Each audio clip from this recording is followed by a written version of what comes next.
Na aula passada, né, nos falamos sobre o movimento circular uniforme. O movimento circular uniforme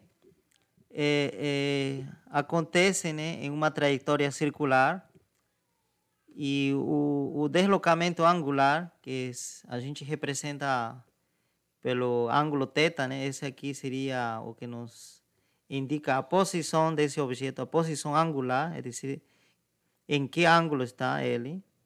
Tá certo? Se está em ângulo zero, estaria aqui nesse ponto. Se está em ângulo 90, estaria por aqui. Se for ângulo 180, estaria por aqui, tá? Então, em um movimento circular uniforme, o ângulo é importante, né? Então, nesse tipo de movimento, MCU, a posição angular é uma função linear do tempo, tá? Quando já é outro tipo de movimento, por más que sea circular, mas que no sea uniforme, ya essa função pode mudar. Pode ser quadrática, cúbica, né? Ou outras funções, tá? Somente em movimento circular uniforme se cumpre isso. Ok, então, na aula passada, então, deixei o exercício de você determinar o eje, né? O vetor posição. Né? Então, nós falamos que o eje, nós definimos o vetor posição eje como um vetor, tá certo, que tem como componentes justamente as coordenadas desse objeto, da partícula, né? Então seria, né, nesse caso, x, y. Nós falamos que aqui já nos descobrimos, usando um pouco de trigonometria, que o x é justamente eje cosseno de θ, né? Então, já posso substituir aqui. Então, em vez de ser x, seria eje cosseno de θ. Mas a gente sabe que θ já é ômega t, nesse caso do movimento circular uniforme. Então, a gente já pode substituir por isso, né? Vírgula. E o y seria justamente essa altura que nós descobrimos na aula passada, que seria eje seno de θ. Mas como θ já vale isso, então nós substituímos também por essa expressão, tá certo?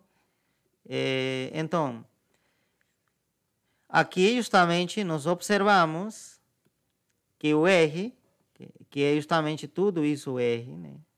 Vetor posição é função do tempo, tá certo? É função do tempo, olha, depende do t, tá? R constante, ômega é constante, depende unicamente do t, tá? Então, se depende de t, justamente, significa que à medida que passa o tempo, esse vetor R vai ir girando, né? Se ômega for positivo, isso também a gente pode comentar. Se ômega for positivo, o sentido da rotação será isso. Tá certo? O sentido da rotação seria sentido anti-horário, tá? Se ômega for maior que zero. Porém, se ômega for negativo, o sentido da rotação será isso daqui. Horário. Tá certo? Então, nesse caso, pode acontecer esses dois tipos de movimento, né? Pode ser horário ou anti-horário com ômega positivo ou horário com ômega negativo, assim, né? Ok? Então, isso. Vamos lá. Uma vez que temos o vetor posição R, a gente poderia encontrar a velocidade, né? Porque a velocidade é justamente a derivada do R em relação a tempo. E como nós sabemos que R é tudo isso, então nós precisamos derivar esse vetor que está aí, né? Então coloco parênteses quadrado para diferenciar desse parênteses. Então dentro nós escrevemos isso daqui. reescrevemos simplesmente. Tudo certo. Continuamos, tá? Ok. Então, aqui nós estamos derivando um vetor. Quando a gente deriva um vetor, essa derivada, esse operador que a gente chama de operador diferencial, operador derivada, né? Ele vai agir a cada componente. É decir, vai derivar a essa primeira componente e depois vai derivar essa segunda componente também, tá? Aqui está faltando um parêntese, né? Ok? Esse aqui não foi fechado, então seria esse parêntese. Ok?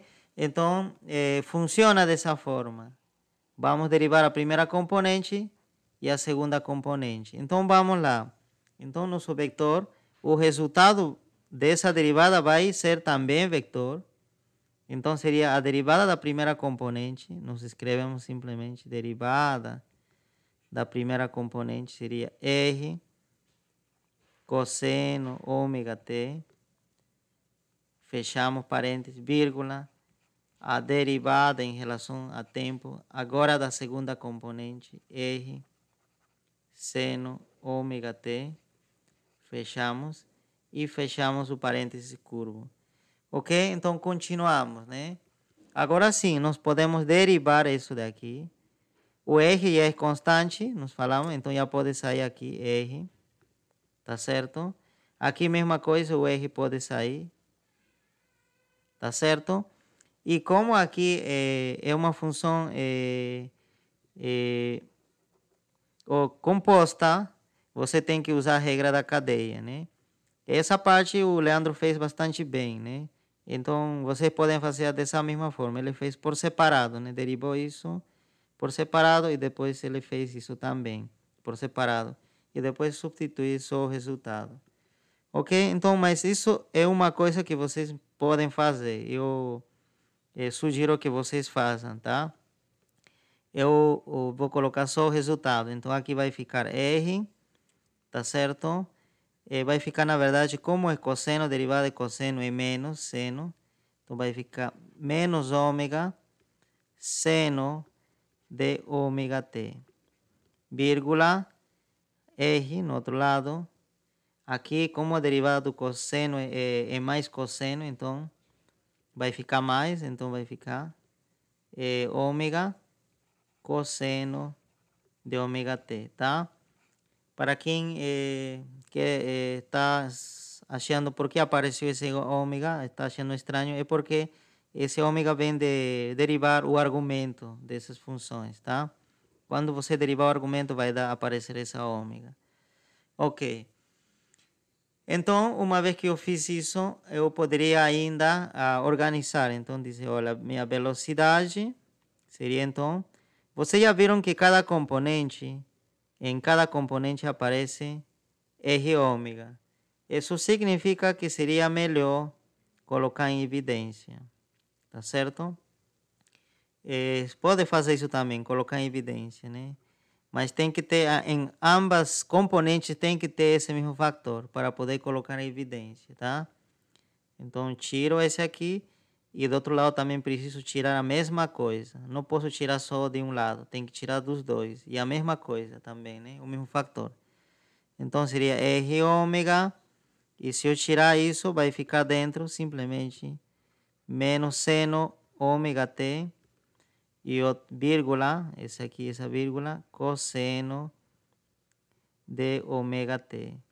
Ok? Então, por enquanto, essa seria a minha velocidade, vetor velocidade.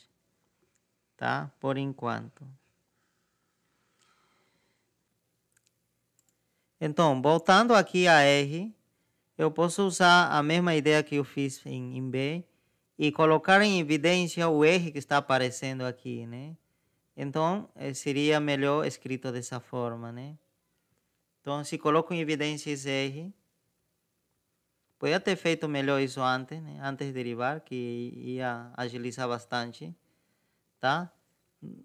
Então, aqui seria, então, já sobra cosseno somente, cosseno ômega t. Então, depois vem a vírgula. Se a gente tirou esse R, vai ficar, então, seno ômega t, e fechamos, né? Então fica mais curto. Ok. E a velocidade, vou reescrever então aqui, já nos determinamos. A velocidade é... Tá? Então ficou isso. Ok.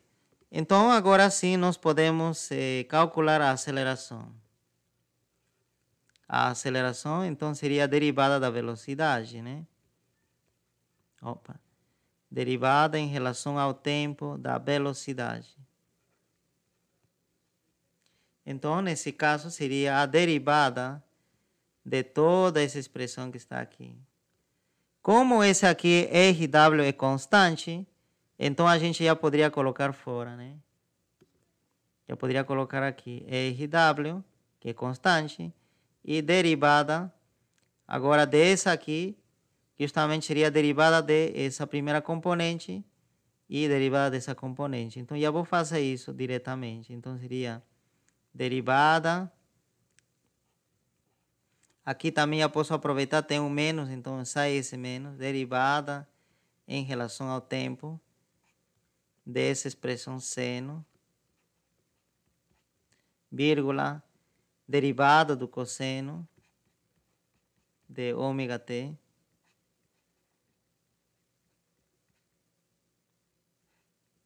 E fechamos, né? Ok, então continuamos, né? A aceleração, então, finalmente, já seria o seguinte, né? RW fica agora, né? Temos o parênteses. Pode ser curvo ou aqui, eu acho que era melhor colocar curvo, né? Para dizer que é isso aqui. Tá certo? Então, seria derivada do seno, isso também a gente pode fazer por separado, né? Vai ser a mesma coisa que a gente já fez para calcular a velocidade. Então, derivada de seno e cosseno, né? Então, vai ficar menos cosseno de ômega t, mas vai sair ômega na frente, porque derivada do argumento, né? E então vai ser cosseno de ômega t. Posso colocar entre parênteses isso aqui. Vírgula. Aqui mesma coisa. Derivada de cosseno é menos seno. Então vai ficar menos ômega seno de ômega t. E fechamos o parênteses. E aqui novamente, olha, está se repetindo ômegas e menos também. Então tiramos tudo isso para fora. Tá? Então reescrevemos dessa forma. A igual, então esse menos sai, menos R quadrado, ômega, e ficaria dentro, então, cosseno, ômega t, vírgula, seno, ômega t. Tá certo? Então, seria isso o resultado, né? E bem já simplificado. Então, apagamos aqui. Tá certo? Apagamos essa parte. Aqui quadrado, não esquecer, né? E quadrado. Apagamos isso aqui. A gente vai organizando. Professor, Oi. seria o ômega ao quadrado, não é? Ah, perdão. Sim, né? O ômega que se repete, né? Sim, obrigado. Ok? Então seria A igual. Tudo certo. Então nós temos tudo as três quantidades cinemáticas: posição, velocidade, a aceleração, tá? E aparece um vetor em função do seno e cosseno, né? Tá certo? Aqui também seno e cosseno, seno e cosseno. O que será esse vetor? Vamos tentar entender isso, tá? Antes de continuar, eu gostaria, né, antes de continuar de resolver esse caso, né, de movimento circular, eu gostaria que definir de um vetor muito importante, que me dá a direção da informação da direção de qualquer vetor. tá? Que se denomina vetor unitário, tá certo? Então vamos definir vetor unitário. O vetor unitário é um vetor, tá certo? Que tem módulo 1. É um vetor que sempre tem módulo 1, tá? Então, a única informação que eu vejo, já que esse vetor, vamos dizer esse vetorzinho aqui, tá certo? Esse vetor, já que tem módulo sempre que vale 1, tá certo? O tamanho dele sempre vale 1. Então, qual a importância dele? Por que é importante? Porque ele me dá simplesmente a direção. É usado para poder representar direções, tá? Ok. Então, nesse caso, por exemplo, eu quero analisar esse vetorzinho aqui. Esse vetor que está aqui, né? Vetor, simplesmente, né? Não incluindo R, tá? O que sobra aqui. Seria, né, cosseno de ômega t, vírgula seno ômega t. Esse vetor, tá? Esse vetorzinho. Eu estava esquecendo aqui ainda, né? Um vetor unitário, vamos dizer A, quando a gente já sabe que é unitário, a gente coloca assim, tá? O chapéu dele, tá? Dessa forma. Já não vamos escrever assim, porque se for assim, é um qualquer vetor, podia ter qualquer módulo. Mas quando você coloca assim, significa que o módulo dele já é 1, tá? Então, vamos verificar se esse aqui é um vetor unitário. E para ver isso, justamente, eu vou tirar o módulo do A, tá certo? O módulo do A. E então, como seria o módulo do A? Seria, né, a primeira componente ao quadrado, cosseno de ômega t ao quadrado, né? Mais o seno ao quadrado, tá certo? E raiz, né? Esse seria o módulo, tá certo? E nós sabemos que seno ao quadrado mais cosseno ao quadrado, tudo isso daqui é 1. É igual à unidade. Então, significa que esse aqui é um vetor unitário. Esse daqui é unitário, tá? É um vetor unitário. E esse aqui, então, eu posso escrever simplesmente assim. Tá? Ok? E que mais? Nós demonstramos que esse vetor é unitário. E da mesma forma, a gente pode mostrar que também esse vetor que está aqui também é unitário. Esse vetor unitário, esse vetor unitário. E esse aqui também é unitário. Tá certo? Então, nós temos 3 vetores unitários. E para que servem os vetores unitários? É para nos indicar direção. Tá? Existe uma propriedade de vetor unitário, né? Vamos aqui falar sobre essa propriedade. Propriedade. Tá?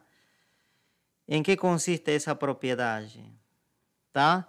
Se eu tenho um vetor A,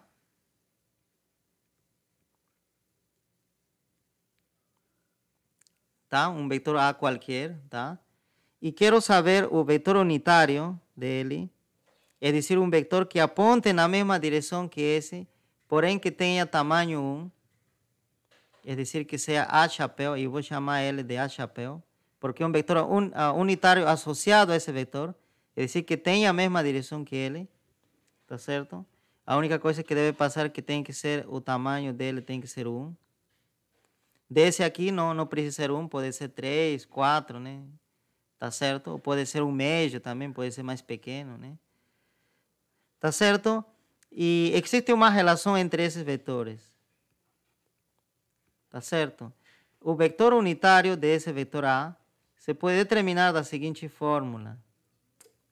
Ao vetor A, a esse vetor original A, dividido pelo seu módulo.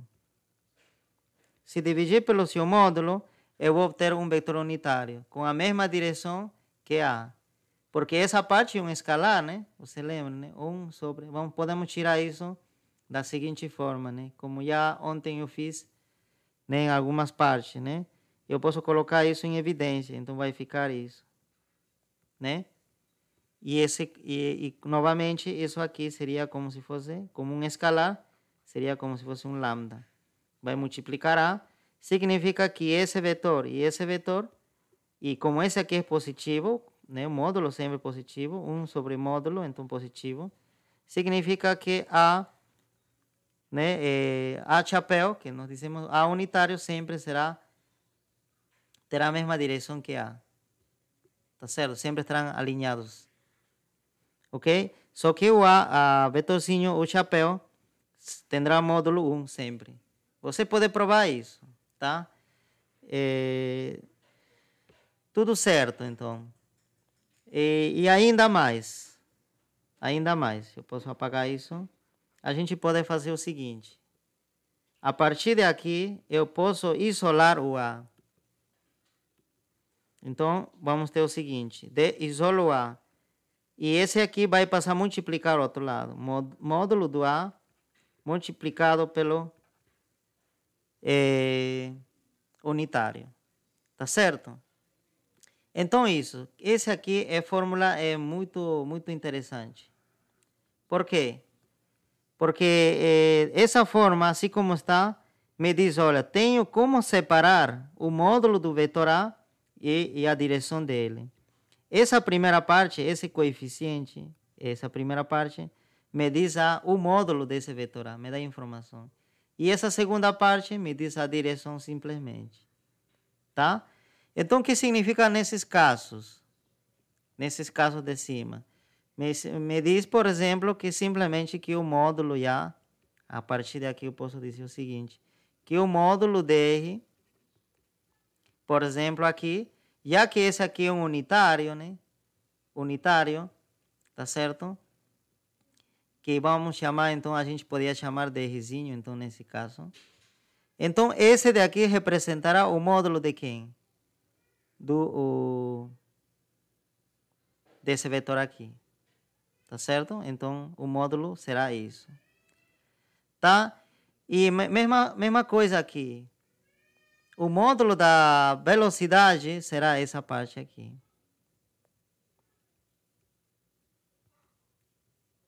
Tá certo? O módulo da velocidade será esse. R, W. E o módulo da aceleração não será menos, senão vai ser R, W ao quadrado. Por quê? Porque o módulo tem que ser positivo. Se eu colocar esse menos, vai ficar negativo. Depois a gente entende por que esse menos. Porque esse menos poderia entrar aqui, tá certo? Voltar a entrar. E esse ainda continua sendo unitário, tá? Mas o módulo, como tem que ser positivo, então seria assim. Sim, o menos, tá?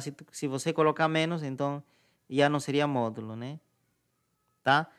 Ok, então reconheço, né, facilmente a partir daqui essas relações, né, usando essa propriedade, tá? Ok, então vamos continuar. Então, olha, significa justamente, olha, nós encontramos que o módulo de R é R, que como deveria ser, tá vendo? Porque o R, que era o comprimento do fio, né, da corda, né, que segura essa bolinha, justamente R, e deve ser o módulo desse vetor posição, tá? Está aqui, né? Então, e esse Rzinho deve ser o unitário associado a esse daqui. É dizer, que deve ser um vetor com módulo 1, tá certo? Um módulo 1, mas apontando na mesma direção que esse R vetor, tá? Então, eu posso desenhar da seguinte forma, tá? Então, seria assim, tá? R chapéu, o Rzinho, seria esse vetor. Está apontando na mesma direção que o do vermelho, né? O R, vetor posição R, tá? Ok. E esse vetor que está aqui, tá? Esse vetor que está aqui. Vocês podem verificar que esse vetor que está aqui seria, então, o módulo, o vetor unitário associado à velocidade. E como nós falamos que essa velocidade, né, deve ser tangente a essa trajetória. Então, né, a velocidade pode apontar nessa direção, tá certo? Ou ele poderia apontar nessa direção. Existem essas duas possibilidades. E de que vai depender isso? Vai depender do ômega. Se ômega for positivo, então a velocidade será assim. Apontará nessa direção. Tá? Ok, então esse seria o vetor unitário, né? Esse B pequenininho também estará nessa direção, né? Será um vetor unitário tangente, né? Unitário. Também o tamanho dele será 1. É o mesmo tamanho que esse aqui. Só que ele é tangente, né? A trajetória. Tá? Então, esse será o B chapéu. Tá? Ok. Então, e essa aqui, essa verde é a velocidade, né? Total. Ok? Tá, então esse seria o gráfico correto da velocidade nesse tempo, né, quando está assim. Aqui, por exemplo, né, no exemplo, no t igual a π, né, e ômega 1. Então, nós temos já o R1 e parênteses. Ômega vale 1, t vale π, então seria cosseno de π. E quanto vale cosseno de π? É menos 1. E quanto seria o seno de π? É 0. Então, significa que esse vetor seria, colocando para dentro, seria menos R, 0, tá? Né? Aqui seria menos R, e aqui R vezes 0 seria 0, pronto. Então, seria essa posição. Seria o ponto, a partícula terá coordenadas menos R, 0. É decir, vai estar na altura 0 e na posição menos R em X. Então, o objeto estará por aqui. Tá? E você pode verificar aqui, justamente que como ômega é maior que 0, né, estamos nessa situação, a velocidade será assim. Você pode verificar, isso eu vou deixar como exercício para você. Você pode verificar que a velocidade terá essa direção. Vamos ver, vamos determinar isso, né, para que fique mais claro. Então, a velocidade seria, né, R, simplesmente, né, ômega é 1, então menos, nós falamos, né, ômega 1, t é π, então seria seno de π, vai dar 0. Outro lado vai dar ômega 1, t π, então vai dar menos 1. Então, o resultado vai ficar o seguinte, né, 0 menos R. Tá certo? E justamente significa que em X não avança nem à direita nem à esquerda. E em Y, como é negativo, menos R avança para baixo. Tá certo? Avança quanto? R unidade, vamos dizer. Vai depender já do R. Tá? Então, seria isso, né? Ok. Em toda essa história, está faltando graficar a aceleração. Esse aí está faltando ainda, né? Mas verifique, olha, qual a diferença entre esse Rzinho e esse vetor? É o sinal. Esse aqui seria menos Rzinho. Significa que o unitário da aceleração é menos Rzinho. Tá certo? Porque essa parte tem que ser unitário da aceleração, dessa aceleração, unitário. Já que esse aqui é o módulo, né? Tá certo? Sempre falamos que um vetor, né, sempre pode ser escrito como seu módulo multiplicado pelo seu unitário. Então, se esse aqui é o módulo, isso aqui, então esse será seu unitário. E como nós demonstramos comparando com isso, que esse aqui é menos R, sinho, né, Rzinho, então nós mostramos isso. Significa que a aceleração está apontando na direção contrária a Rzinho. Está apontando contrário a isso daqui. Tá certo? Então, a aceleração será o seguinte aí. Já vamos desenhar com outra cor. Vamos desenhar com essa cor aqui. Então, a aceleração será um vector assim. A aceleração será isso. E justamente o unitário também será pequenininho aqui. Ok? Então, a aceleração está apontando para o centro da circunferência. Por isso que essa aceleração muitas vezes é chamada de aceleração centrípeta, né? Porque está apontando o centro. Aceleração centrípeta. Tá? Está apontando. Então, significa que a aceleração aqui é bem diferente, né? Não tem nada a ver com a direção da velocidade. A velocidade tangencial, mas a aceleração né, aponta para o centro. Tá?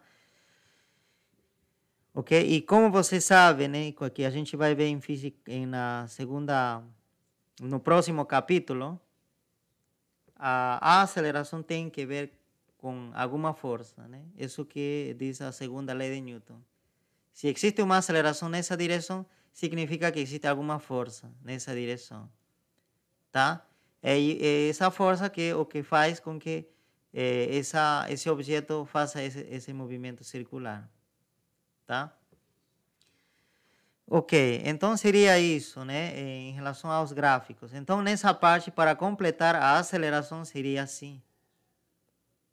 Também, apontando para o centro, a aceleração. Tá? Então, em um movimento circular uniforme, a aceleração sempre estará apontando para o centro da circunferência. Se está aqui, a aceleração estará apontando sempre para o centro. Ok? Isso aí. E uma propriedade do movimento circular uniforme. Propriedade. Para finalizar essa parte. Propriedade de movimento circular uniforme. Tá? Que a aceleração sempre será ao módulo da velocidade ao quadrado dividido por R. Você vai cumprir essa relação. E essa relação é muito usada, tá? Para em movimento circular uniforme, essa relação. Você pode verificar que isso é verdade. Vamos elevar, olha, o A, né? Nós queremos mostrar então que ao elevar ao quadrado esse módulo, esse é o B, esse é justamente o módulo, né? Esse aqui, né? Ao quadrado, vamos então, seria R quadrado, ômega ao quadrado. E se a gente dividir por R, nós simplificamos os R's. Aqui vai sobrar ainda um R, né? Então vai ficar R ômega quadrado, que é justamente quem? A aceleração. Ok? Então essa aqui é uma propriedade muito usada, tá? Então lembrem-se. Por exemplo, isso aqui é usado, por exemplo, para determinar a velocidade, né, com que circulam os satélites artificiais, né? Tá? Que giram em torno da Terra, né? Esses satélites artificiais que giram em torno da Terra, a velocidade, né, para eles ficar orbitando, se calcula usando essa fórmula. Né? Essa aceleração seria a aceleração devido à gravidade, né? Que se calcula, né? Dependendo a distância da Terra, né? Assim, né? Tá? Seria essa forma, né? Aqui está. Eu vou representar simplesmente a Terra assim, né? Então, os satélites estão circulando dessa forma, né? São objetos, tá? Estão circulando, realizam um movimento aproximadamente um movimento circular uniforme, tá? Esse seria o satélite, tá? E justamente tem um certo rádio, que podemos chamar de R, tá? E elas são aceleradas para em direção da Terra, né? Justamente devido à gravidade, né? Terra, ok? Então existe uma aceleração nessa direção, como acontece aqui, uma aceleração centrípeta, né? Tá certo? Apontando para o centro. Ok? Então essa seria a aceleração da gravidade, a gente pode chamar AG, né? Aceleração da gravidade. Aceleração da gravidade. A velocidade que tenha, né, aqui, sua velocidade, vamos representar, né, tangencial, né, sua velocidade ao quadrado dividido por essa distância, né, ao centro da Terra, ao centro, esse eje deve ser até o centro da Terra, tá certo? Deve ser igual a justamente a aceleração nesse ponto, tá? E essa aceleração é determinada, né? Existe uma lei, né? A lei gravitacional de Newton, que permite determinar a aceleração da gravidade nesse ponto. Então, a velocidade necessária para que se mantenha girando esse satélite artificial em torno da Terra, né? em trajetória circular, a velocidade necessária tem que satisfazer essa relação, que ao elevado ao quadrado dividido por eje tem que ser igual a essa aceleração nesse ponto. Se essa velocidade, né, for menor que isso, então o que vai acontecer? Esse objeto ele vai cair em espiral, né? Tá certo? E pam. E se essa velocidade for maior que essa velocidade, né, requerida, o que vai acontecer com esse satélite? Ele vai se afastando pouco a pouco da Terra, em espiral também, e em algum momento vai embora, né? Tá certo? Escapa. Ok? Então, existe uma velocidade adequada. Só uma velocidade, só. Então, isso, quando o pessoal, né, lança um satélite, então, eles precisam atingir essa velocidade, né, e deixar nessa velocidade. Uma vez que alcançaram essa velocidade, pronto. Não precisam se preocupar com mais nada. Que sozinho o satélite vai girar em torno da Terra. Ok? Então, isso, né? Uma aplicação para, né, de o que a gente aprendeu, né? Entender esse movimento dos satélites. Então, vamos com um exercício. O exercício consiste no seguinte, né? Nós temos o nosso planeta, né? Planeta Terra, tá certo? Esse aqui contornado por essa linha vermelha, tá? Estou representando por esse ponto o centro do planeta, tá certo? Aqui o núcleo, né, do planeta, tá? Você sabe que o planeta é esférico, né? Aproximadamente esférico, né? Então, o exercício consiste no seguinte: vamos imaginar que você, né, tem um canhão, um super canhão, e esse canhão consegue disparar uma bala, né, um objeto com alta velocidade, tá? E sabendo que nesse ponto onde você está lançando, né, está na superfície da Terra, não está muito alto, está na superfície da Terra, está o canhão que vai disparar essa bala aí. E lembrando que aí, né, recordando que a aceleração que sofre esse objeto nesse ponto é né, uma aceleração centrípeta que aponta, né, para o centro da Terra, né, que nós vamos chamar de G. Tá certo? Essa seria a aceleração, né? Que vale aproximadamente 9,81 metros por segundo ao quadrado, tá? Esse é o valor dessa aceleração, tá? Então, ele vai sofrer essa aceleração uma vez que for lançada, né, por esse canhão, tá certo? E a gente quer saber com que velocidade esse canhão deve ser lançado, tá certo? Para que consiga fazer um movimento circular ao redor da superfície da Terra, ou ao redor da Terra, tá certo? Consiga circular toda a Terra e volte, né, a esse ponto onde estava inicialmente, tá certo? Com que velocidade deve ser lançado? Essa deve ser a velocidade e está pedindo isso. Determine essa velocidade, sabendo a aceleração. E sabendo que você vai precisar também para isso né, o raio, né, dessa circunferência, dessa trajetória, né? E como você está como esse lançamento se realiza na superfície da Terra, e você vai considerar, né, que vai desprezar as montanhas, né, que existem na Terra, né, na superfície da Terra. Imagina que tudo é liso, né, não tem montanha, nada. Então, é um caso imaginário. Então, você vai considerar que o raio dessa trajetória é exatamente o raio da Terra. Tá certo? É dizer que esse raio essa trajetória verde que vai seguir o objeto, essa bala vai ser igual ao raio da Terra. E o raio da Terra seria 6.370 quilômetros. Tá? Então, esse seria o raio da Terra. Ok? E o que mais a gente precisa aqui, né? Seria isso. Então, primeira pergunta, né? Como já falei. A. Determinar. B.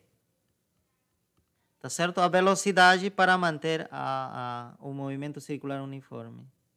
Tá? E B. Determinar T. O que seria o T? O tempo para completar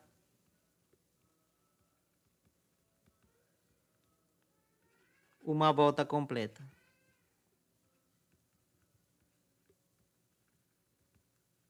É dizer, em quanto tempo, se, claro, né, se for lançado com essa velocidade necessária, né, que precisa, né, para fazer um movimento circular uniforme, nesse caso, em que tempo ele vai dar toda essa volta e vai novamente, né, alcançar esse ponto inicial. Esse se chama de T maiúscula, como se fosse o período, né? Se a gente lançar e depois retirar esse canhão desse ponto, então ele vai fazer um movimento periódico, né? Ou ele vai completar uma volta, vamos dizer que gasta 10 minutos, depois outros 10 minutos novamente volta ao mesmo ponto, 10 minutos outro. Então isso se denomina movimento periódico. E esse T que está aparecendo aqui já seria o período, tá? O período seria o tempo necessário para completar uma volta completa, nesse caso. Tá? Então nós temos essas duas perguntas que precisamos responder. Ok, pessoal? Eu vou dar uma dica, né? Qual é... Esse aqui é o movimento circular uniforme, né? Nós acabamos de estudar isso. Nós temos informação da aceleração e nós queremos a velocidade. E também temos o raio, né? Da trajetória, né? Raio da circunferência. Qual a relação ou qual a equação que nos permite relacionar a aceleração, o raio e a velocidade com que circula esse objeto? Qual seria? A é igual a V ao quadrado sobre R. Exatamente. Essa fórmula aqui. Ok? A aceleração, justamente, esse aqui. O V, o que você quer. E o R, o raio da Terra. Então, aqui está a dica para resolver a parte A. E a parte B? Então, o que você vai precisar fazer é o seguinte, a parte B. Você vai calcular todo esse perímetro, o tamanho de toda essa trajetória, né? Tá certo? Dessa trajetória que vai seguir esse objeto, que vamos chamar de S. Tá certo? E que mais? E como a velocidade constante, nesse caso, significa que essa trajetória completa, tá certo? Ele vai fazer em que tempo? No tempo t, justamente. Então, aqui também está a relação para determinar o t. Justamente, né? Que a velocidade desse objeto deve ser igual a quê? Justamente, né? O valor deve ser o suficiente, né? Para dar uma volta completa em que tempo? E nesse tempo que está aqui. tá? E justamente esse é o que você quer, né? Você vai poder calcular esse daqui, você pode calcular, porque esse aqui é uma circunferência, né? Você já sabe como calcular o perímetro de uma circunferência. Perímetro de uma circunferência.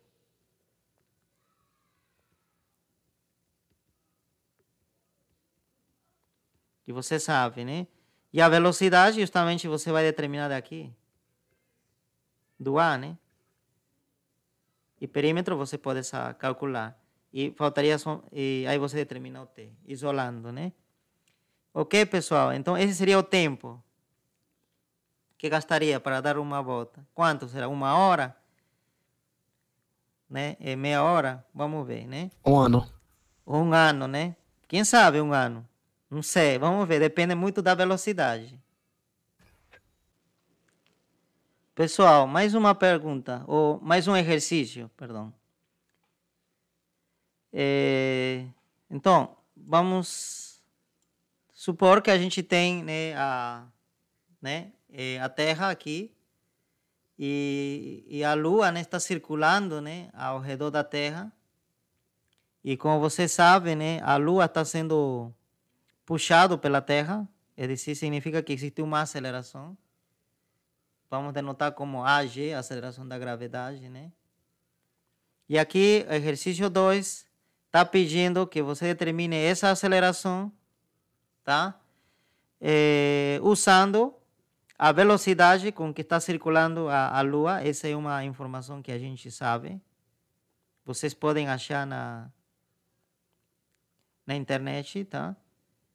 Essa a velocidade, né, VC de circulação com que está circulando a Lua. E vocês também podem achar a que distância está a Terra da Lua. Mas você tem que considerar sempre desde esse raio a trajetória da Lua, né, desde o centro da Terra, né? Então, esse daí seria o raio, né, o R, né? Então, essas informações, tanto o R e tanto a velocidade de circulação, vocês podem achar na internet. Procurem aí, né? E com essa informação que vocês vão achar, vocês podem determinar qual a aceleração que está sofrendo a Lua. Tá certo? Qual a aceleração que está sofrendo devido à Terra, né? Ok, pessoal? Seria isso, né? A pergunta nesse segundo exercício. Tá? Com isso finalizamos.